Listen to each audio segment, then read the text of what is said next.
Hi, my name is Logan Gosdin, and today I'm going to talk to you about a lamp under a basket parable from my project, which is found in Mark 4, verses 21 through 25, and I'll read that out of the NLT translation of the Bible first, and then I will give you the scripture that I rewrote for your better understanding with today's terms and symbols. Then I will give you the meaning, or all of the meanings that can be found within the scripture that I feel like Jesus was trying to get across to us. And then I will give you the personal impact, which is how it has affected me and how it will continue to affect me later on in life and tomorrow and today. And then I will give you the impact on understanding, which is how it has impacted old society and how it allowed them to understand. And then today's society and how it affects us and how we can understand. And so let's just jump into Mark 4, where it says, "Then Jesus asked them, 'Would anyone light a lamp and then put it under a basket or under a bed to shut out the light? Of course not. A lamp is placed on a stand where its light will shine. Everything that is now hidden or secret will eventually be brought to light. Anyone who is willing to hear should listen and understand, and be sure to pay attention to what you hear. The more you do this, the more you will understand, and even more besides. To those who are open to my teachings, more understanding will be given, but to those who are not listening, even what they have will be taken away.'" And so that was the original, and now I will give you what I have rewrote it as. Jesus asked, would you put a light bulb in a cabinet or in your pocket to stay in the darkness? No. You put light bulbs in your light fixtures to fill a room with light. Everything that is done in private or in secret from others will eventually be known and brought in light. People who are determined to learn should listen and pay attention to what I say. The more you listen, the more you will learn. This will lead to greater understanding later in life. And to the open-minded, you will hear more, leading to more understanding. But to those who are not as determined and are narrow-minded, you will lose everything. And so I used this light bulb reference because everyone knows what a light bulb is and how you're supposed to use it and how you don't want to use it, as in putting it in your pocket because you're going to break it.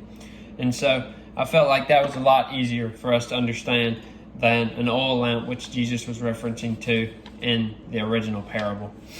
And so the meaning is, number one, what I got from this that stands out the most is you cannot hide from God.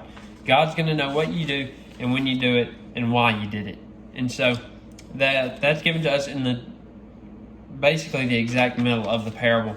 And so that was one of the central points that I got from it. And then the other one is, if you listen and try, you will understand.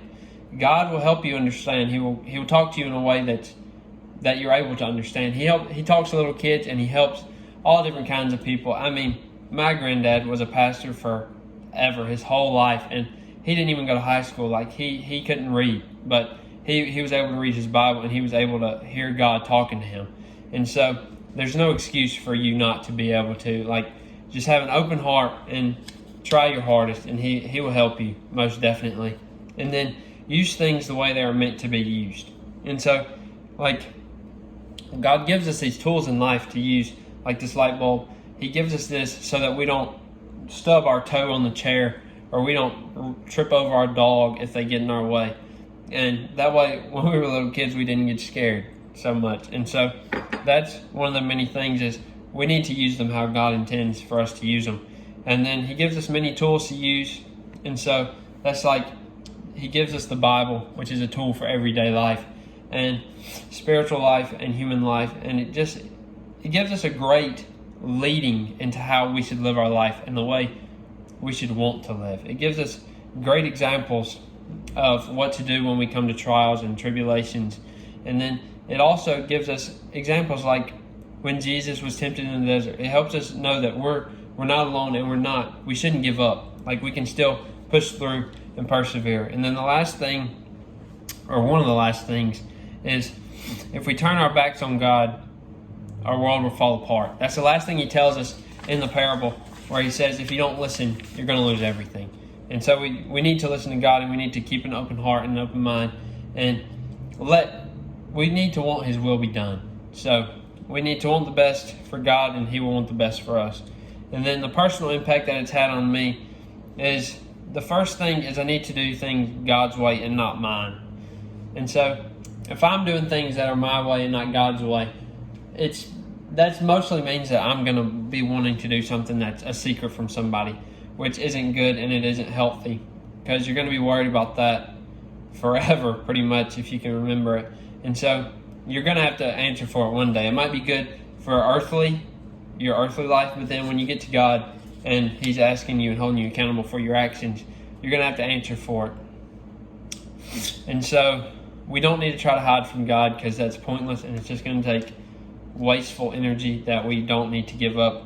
The last personal impact is I need to use the Bible to listen and better understand. And that basically means that I have found it very helpful if I'm reading my Bible and I'm trying to listen for Jesus and talk to Him and learn the most I can. It's hard to learn if you're not digging deep in the Word, because that's when He'll talk to you the most. And so that's one of my goals after doing this assignment, is to read my Bible every day and have a quiet time afterwards so I can listen and hear and hopefully learn something very good. And then the impact on understanding of the old time and this time is He wants people to listen and understand. That hasn't changed. He wanted them to listen in the old day, and He wants us to listen now. And so that's one of those things, is He makes it energetic. Like he doesn't just tell some boring story where He's monotone. I mean, He uses exciting things like, of course not, and no, and that's not what you do. And he makes it kind of funny when He's saying put a lamp under a basket.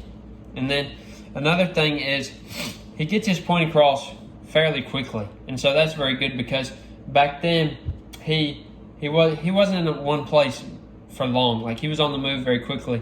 And so today that's also good, because we don't have very long attention spans. And so it transforms in today, because it helps us and it helps them. So it really hasn't changed that much in that perspective. And then the last thing is He lets us make our own choices. That's very important, because He tells us that if we're willing to listen, then we can listen and we can learn and we can understand. But if we're not willing to listen and understand, we're going to lose everything.